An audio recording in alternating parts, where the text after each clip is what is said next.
గురుగారు అలాగే మనం తులారాశి చూసుకున్నట్లయితే మరి ఈ తులారాశి వారికి కూడా కుంభరాశిలోని శని వక్రించడం వల్ల అంటే జూన్ 30 నుంచి నవంబర్ 15 వరకు కుంభరాశిలోకి శని వక్రించడం వల్ల మరి ఈ తులారాశి వాళ్ళ గ్రహస్థితి ప్రకారం మరి వీరికి శని భగవానుడు ఎటువంటి ఫలితాలు ఇవ్వబోతున్నారంట?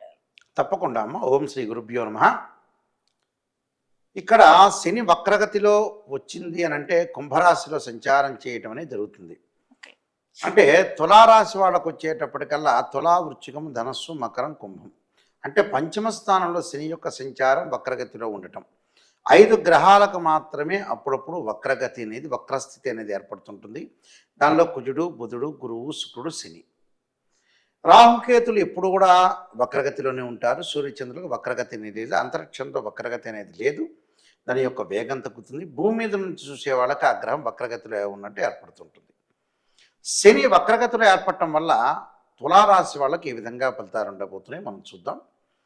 తులారాశి వాళ్ళకు వచ్చేటప్పటికల్లా ఉద్యోగంలో మార్పు లేకుండా స్థిరంగా ఎక్కడైతే ఉంటారో అక్కడే ఉద్యోగం అనేది చేయటం.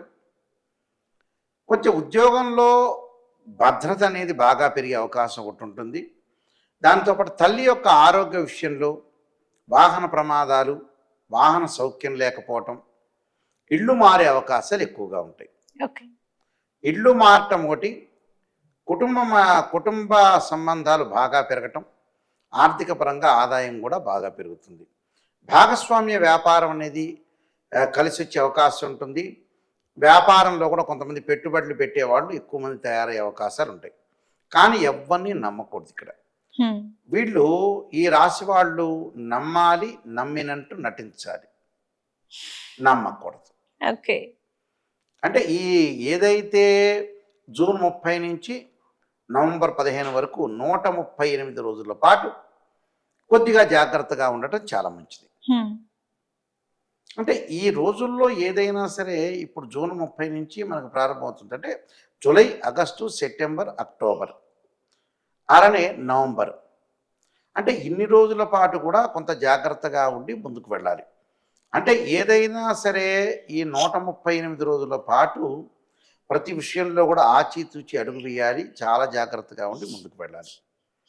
అలానే వివాహ సంబంధాలు బాగా పెరిగే అవకాశాలు ఉంటాయి. వివాహపరంగా ఇబ్బందులు లేవు. వ్యాపార పరంగా నూతన వ్యాపారాలు ప్రారంభం చేసుకోవచ్చు. ఈ తులారాశి వాళ్ళు వచ్చేటప్పటికల్లా తీర్థయాత్రలు, పుణ్యక్షేత్రాలు తిరిగే అవకాశాలు ఖచ్చితంగా ఉంటాయి. అలా తల్లి యొక్క ఆరోగ్యాన్ని కొద్దిగా జాగ్రత్త ఉండాలంటే తల్లిదండ్రులకి ఏదైతే అనారోగ్యాలు వస్తాయో కొంత తొందరగా ట్రీట్మెంట్ చూపించుకోవడం, జాగ్రత్తగా ఉండటం. తర్వాత వచ్చే విదేశాలకు వెళ్ళే అవకాశాలు కొన్ని పుష్కలంగా ఉండే అవకాశం ఉంటాయి. అంటే విదేశాలకు వెళ్ళే అవకాశాన్ని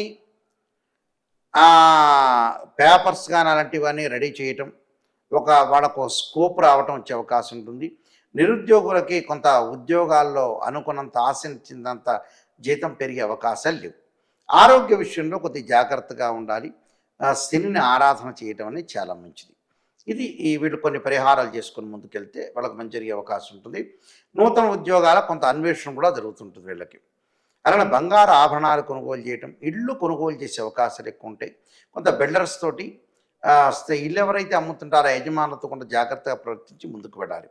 ప్రతి దానిలో కూడా తలదూర్చకుండా ఉండటం చాలా మంచిదమ్మా. కొన్ని పరిహారాలు చేసుకొని ముందుకు వెళ్ళాలి. ఓకే గురుగారు, తులారాశి వారికి ఎలా ఉండబోతుంది, అలాగే వీరికి ఏం జరగబోతుంది అనే అంశం గురించి అయితే మాకు తెలియజేశారు. అలాగే వీరికి చిన్న చిన్న దోషాలు ఉన్నాయి కాబట్టి సో వాటికి పరిహారం చేసుకుంటే సరిపోతుంది అనేసి అన్నారు. సో మరి వీరు ఎటువంటి పరిహారం చేసుకుంటే వీరికి బాగుంటుంది అంటారు?